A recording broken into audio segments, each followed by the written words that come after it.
हाय बच्चों, कैसे हो आप? सबको हमारे चैनल लर्निंग ट्रैक को फिर से स्वागत है। और अबे जल्दी बोल, कल सुबह पनवेल निकल। अभी तक हमने बहुत सारे वीडियोस बना चुके हैं, जैसे कि चैप्टर्स का मैं तुम्हें डिटेल्स दे रहा हूँ। चैप्टर्स को कैसे तुम्हें सॉल्व करना है, मैथ्स का चैप्टर बना रहे हैं हम 10th क्लास का। तो आप लोगों को ऐसे ही मैं एक एक चैप्टर्स करके आप लोगों को वीडियोस आता रहेगा। तो अभी तक हमने दे चुके हैं, क्या क्या दे चुके हैं। चैप्टर 1 हो चुका है, चैप्टर 2 हो चुका है, चैप्टर 3 हो चुका है, और स्टार्टिंग हमने कोऑर्डिनेट से शुरू किया था। तो अभी हम क्या करेंगे, चैप्टर 4 करेंगे, उसके बाद चैप्टर 5 आएगा। अभी जो है वीडियोस आपको सीरियली आपको मिलता रहेगा, ठीक है। तो चैप्टर 4 जो क्वाड्रेटिक इक्वेशन, चैप्टर 4 आपका क्वाड्रेटिक इक्वेशन है। तो आज हम वही क्वाड्रेटिक इक्वेशन चैप्टर को सॉल्व करेंगे। चलिए हम पढ़ेंगे क्वाड्रेटिक इक्वेशन। तो ये आपका चैप्टर 4 है। तो ये चैप्टर 4 में हम लोग किसके बारे में पढ़ेंगे? क्वाड्रेटिक इक्वेशन के बारे में पढ़ेंगे, ठीक है। तो क्वाड्रेटिक इक्वेशन शायद हम लोग पहले भी पढ़ चुके हैं। कौन से चैप्टर में? आप लोग याद कीजिए, पॉलिनोमियल चैप्टर में पढ़ चुके हैं। तो वो वहां पे हम लोग क्या पढ़े थे कि क्वाड्रेटिक इक्वेशन कैसे फॉर्म में रहता है? ax² + bx + c = 0, where a, b and c are constant, ठीक है। ये हम लोग पहले पढ़ चुके हैं। और जो वेरिएबल क्या है? x है, जिसको ये क्या है कैसे है पता नहीं, तो आप जाके पॉलिनोमियल चैप्टर पहले आप लोग देख सकते हैं वीडियो। पॉलिनोमियल चैप्टर में ये जो है क्वाड्रेटिक इक्वेशन के बारे में डिटेल्स में बताया गया है, ठीक है। तो इसको मैं और लेंथी नहीं कर रहा हूँ, मैं डायरेक्ट टॉपिक के चलता हूँ। तो वहां पे पॉलिनोमियल चैप्टर में हम लोगों ने क्या किया, जो इक्वेशन था उसको हमने सॉल्व किया मिडिल टर्म स्प्लिट अप से। तो वहां पे मैंने जो इक्वेशन लिया था, मुझे याद है, x² + 3x + 2 ये वाला इक्वेशन लिया था, और उसको हमने सॉल्व किया था मिडिल टर्म स्प्लिट अप से।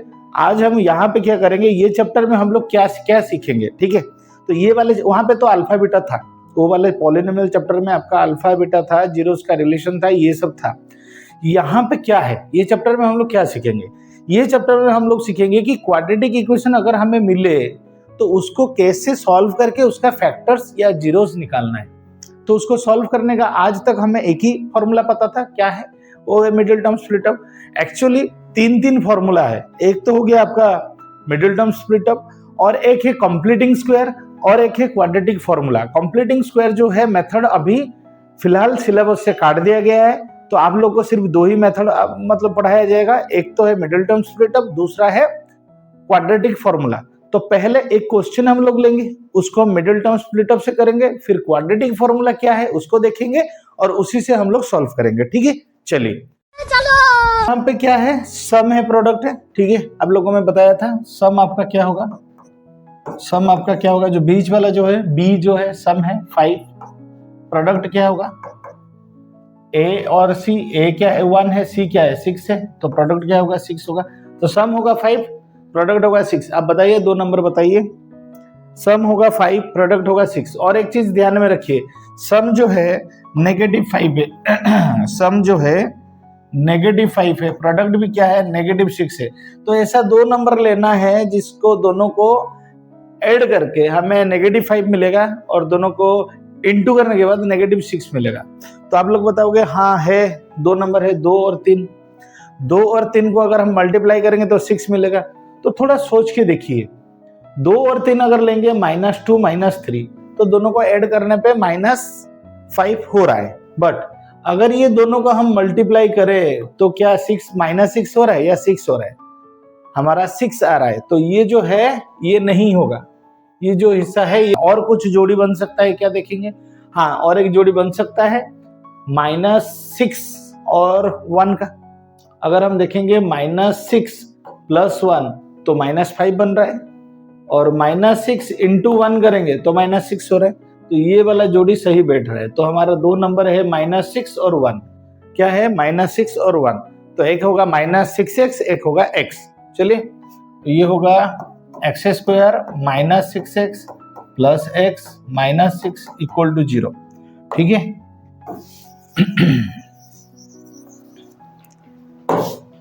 चलिए, तो हम लोग क्या करेंगे, पहले x कॉमन ले लेंगे, x - 6, फिर 1 कॉमन लेंगे, x - 6। देखिए ब्रैकेट के अंदर दोनों सेम आया। अगर आप -2 -3 को लेके करते हैं तो ब्रैकेट के अंदर सेम नहीं आता, कभी भी नहीं आता, ठीक है। तो यहाँ पे क्या आ रहा है, सेम आ रहा है, तो इसलिए क्या हुआ कि x माइनस 6 एक हुआ और एक हुआ x प्लस 1 हुआ। ठीक है, तो यहाँ पे दो जीरोस हमें मिला। ठीक है, पहला जीरो क्या था, x minus 6 equal to 0, so that simply x का वैल्यू हमें 6 मिला। दूसरा क्या है, x plus 1 equal to 0, so x का वैल्यू क्या हुआ, माइनस 1। ठीक है, तो हमें दो वैल्यूज मिला, एक 6 मिला और एक माइनस 1 मिला। तो ये हमने किया मिडिल टर्म स्प्लिट अप से। ये वाले जो है मैं पॉलिनोमियल चैप्टर में आप लोग को सिखाया हूँ, और इसके बारे में अगर डिटेल सीखना चाहते हैं मिडिल टर्म स्प्लिट अप, ये आगे जाके मेरा और एक वीडियो आएगा जिसमें basics of middle term split up होगा। इसमें बहुत सारे क्वेश्चन हम लोग कराएंगे, वहां से आप लोग का मिडिल टर्म स्प्लिट अप वाला जो कॉन्सेप्ट है वो आपका क्लियर हो जाएगा, क्योंकि ये एक ऐसा मेथड है जो कि क्लास 8 में आता है स्टार्टिंग में, और ये क्लास 8 में भी सीखना पड़ता है अच्छी तरह से, उसके बाद 9 में आता है, उसके बाद 10th में आता है। तो जो 8 से नहीं सीखता है वो आगे जाके बहुत परेशानी होता है। और मैक्सिमम स्टूडेंट, मैं जितने सारे स्टूडेंट इतने साल पढ़ा के आया हूँ, मैं देखा हूँ मैक्सिमम स्टूडेंट का यही परेशानी होता है, बच्चों को मिडिल टर्म स्प्लिट अप करना नहीं आता है। तो आपको कैसे करना है, कितना ध्यान रखना है, ये आप देखिए। आपको ये वाला कॉन्सेप्ट हर एक चैप्टर में एपी के अंदर आ जाएगा, कहाँ कहाँ आ जाएगा कोई पता नहीं कर सकते। ठीक है, सरफेस एरिया वॉल्यूम के अंदर आ जाएगा, कहाँ कहाँ कॉन्सेप्ट आ जाएगा पता नहीं। तो आपको इसीलिए इसके ऊपर पूरा आपका मास्टरी रहना चाहिए, क्योंकि अगर कैसे भी क्वेश्चन आए उसको आप सॉल्व कर सको। ठीक है, चलिए ये तो नॉर्मल क्वेश्चन हुआ, कभी कभी रूट वाला भी क्वेश्चन आ जाता है, रूट वाला क्वेश्चन को भी सॉल्व करना होता है। तो मिडिल टर्म स्प्लिट अप जो कॉन्सेप्ट है इसको आप पूरा अच्छी तरह से ध्यान से क्लियर करके रखो। सही पकड़े हैं। चलो, और एक भी बढ़िया बात है, अगर उस मेथड से अगर मिडिल टर्म से नहीं हो रहा है तो आपके लिए और एक मेथड में अभी सिखाने वाला हूं जिसको बोलते हैं क्वाड्रेटिक फॉर्मूला। तो क्वाड्रेटिक फॉर्मूला क्या है देखते हैं। तो ये जो क्वाड्रेटिक फॉर्मूला है इसमें मैं यही क्वेश्चन को सॉल्व करूंगा और आंसर जो है 6 और -1 आएगा। कैसे करूंगा, इसके जो कोएफिशिएंट को लेके मैं क्वाड्रेटिक फॉर्मूला डालूंगा। तो क्वाड्रेटिक फॉर्मूला में पहले हमें एक चीज जानना पड़ेगा, डी। डी क्या है, D stand for discriminant, D stand for discriminant, discriminant. और d निकालने का फॉर्मूला है d is equal to B square minus 4ac, d is equal to B square minus 4ac। आप बोलोगे सर a कौन है, b कौन है, c है, ये तो आपको पहले ही पता है, ये क्वाड्रेटिक इक्वेशन का फॉर्मेट है। तो यहाँ पे आप लोगों को पता चल जाएगा a कौन है, b कौन है, c है। हम लोग एक एग्जाम्पल देखेंगे ना, ये वाला एग्जाम्पल जो है हम लोग देखेंगे। चलिए, so d is equal to B square minus 4ac, ये आपको पहले निकालना है, पहले आपको डिस्क्रिमिनेंट निकालना है। ये आपका तीन तरह का आ सकता है। पहला, ये जो डिस्क्रिमिनेंट है ग्रेटर देन 1 आ सकता है, ये जो डिस्क्रिमिनेंट है इक्वल टू 1 आ सकता है, और ये जो डिस्क्रिमिनेंट है लेस देन 1 आ सकता है। ये तीन तरह का कंडीशन हो सकता है। ठीक है, अगर ग्रेटर देन 1 हुआ तो इसका मतलब क्या होगा, two real and distinct roots, two real and distinct root. इसका मतलब ये दोनों है, ये दोनों रियल नंबर है तो इसको रियल बोला जाता है। डिस्टिंक्ट मतलब अलग अलग है, ये 6 है, ये -1 है तो ये दोनों अलग अलग है, तो ये रियल है और डिस्टिंक्ट है। डिस्टिंक्ट मतलब अलग अलग रूट्स है। अगर 1 हुआ तो क्या होगा, तो two real and equal roots. ये क्या होगा, ये रियल होगा बट दोनों इक्वल होगा, मतलब ये अगर 1 हुआ तो ये 1 होगा, ये -6 हुआ तो ये भी -6 होगा, ये 1/2 हुआ तो ये भी 1/2 होगा। लास्ट में था डी अगर लेस देन 1 हुआ तो क्या होगा, नो रियल रूट्स। तो इसका मतलब क्या करेंगे हम, फिर अगर रियल मतलब रूट्स नहीं निकलेगा तो क्या करेंगे, सॉल्व नहीं करेंगे, खत्म बात। अगर डी लेस देन 0 हुआ तो इसका मतलब उसका कोई भी सॉल्यूशन नहीं है। तो अगर सॉल्यूशन नहीं है तो हम लोग उसका वैल्यू कैसे निकालेंगे। ठीक है, चलिए, तो क्वेश्चन हमारा क्या था, x² - 5x - 6 = 0। यहाँ पे a जो है 1 है, b जो है -5 है, c जो है -6। So d is equal to b² - 4ac। d equal to क्या है, b² - 4ac। तो उसके बाद देखेंगे क्या कि d का वैल्यू क्या होगा, b² मतलब -5 का स्क्वायर -4, ए कितना 1 इंटू क्या है -6 से, तो क्या हो गया 25 और ये हो गया +24, तो इसका वैल्यू हुआ 49। देखिए हमारा जो आंसर था दो अलग अलग था, तो इसका मतलब 1 से बड़ा आना चाहिए था, डिस्क्रिमिनेंट को आ गया। तो डिस्क्रिमिनेंट का वैल्यू अभी जो आया कितना है 49, 1 से बड़ा है, तो इसका मतलब 2 अलग अलग रूट है, डिस्टिंक्ट रूट है। तो ठीक है, ये तो हमने निकाल दिया। अभी रूट कैसे निकालेंगे, तो रूट निकालने का भी फॉर्मूला है। तो चलिए x इज इक्वल टू क्या होगा, -b plus minus √d by 2a, ये है आपका फॉर्मूला दो रूट्स निकालने का। तो x is equal to -b plus minus √d by 2a। तो कैसे निकल, ये जो प्लस माइनस लिख रहा हूं इसका मतलब है एक बार हम प्लस लेंगे और एक बार माइनस लेंगे, ठीक है। तो चलिए लेते हैं x is equal to -b plus minus √d by 2a। So minus b की जगह क्या लेंगे, b का वैल्यू -5 है, प्लस माइनस √d मतलब √49 by 2 into a, 2 into 1, 2 into 1, तो ये हुआ 5 प्लस माइनस 7 बाय 2। तो हमें करना है 5 प्लस 7 बाय 2, तो ये 5 प्लस 7 बाय 2 है, 5 प्लस माइनस 7 बाय 2 है।